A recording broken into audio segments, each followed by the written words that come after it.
Hello, I'm Tim from VW Campers, and today we're talking about this rather flash looking 2014 VW T2 Kombi. It's got the Danbury diamond configuration in there, so it's a full width bed with the smaller kitchen units on one side, and then it actually has the extra B unit for more storage.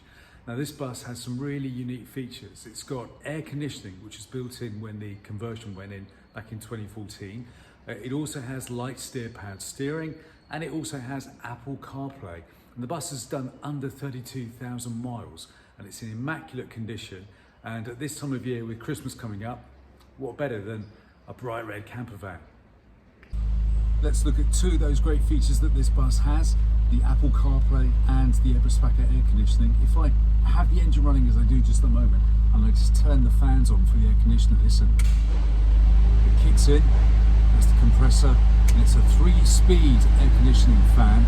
So the cool air actually comes from the rear of the cabin and flows right through here to the front of the bus. You have to have the windows closed like you would in any regular car, and it works extremely well.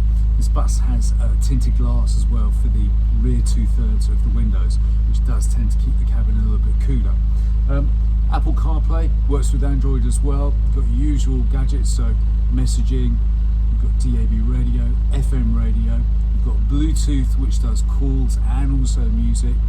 And then when you connect it to your device via a cable in the glove box, that will then bring up the full Apple CarPlay, for instance, or Android CarPlay system, and you can do all your navigation and your messages, WhatsApp messages, all this kind of stuff. And it's a really, really popular option that a lot of our customers want.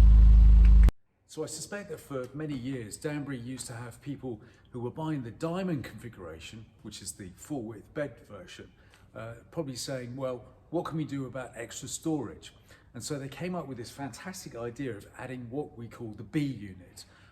And it's a piece of furniture that, should you choose to go for more space on one of your trips, you can actually just remove it from the bus by unscrewing a couple of wing nuts, and the whole thing lifts out.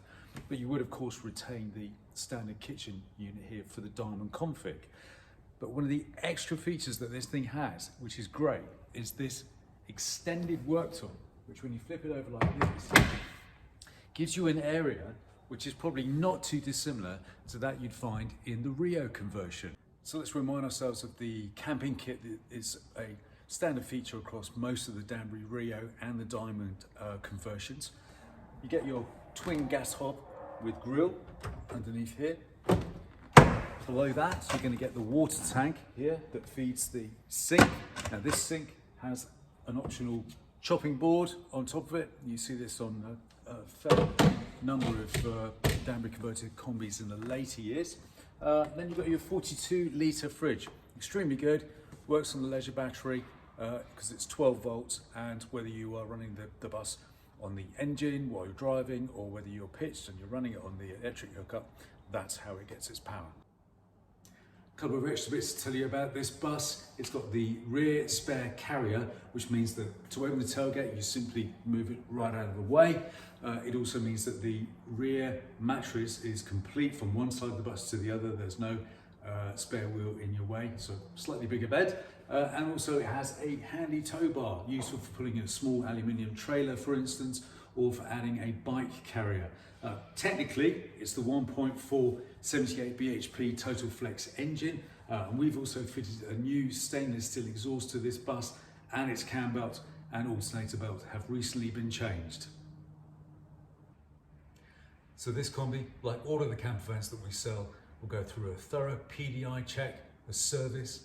It'll have a new MOT, it'll be fully valeted before I invite the new owners to come in for their handover, which normally takes an hour to 2 hours. Just like to make sure that new owners know exactly what everything does before they drive away from us in their new camper van.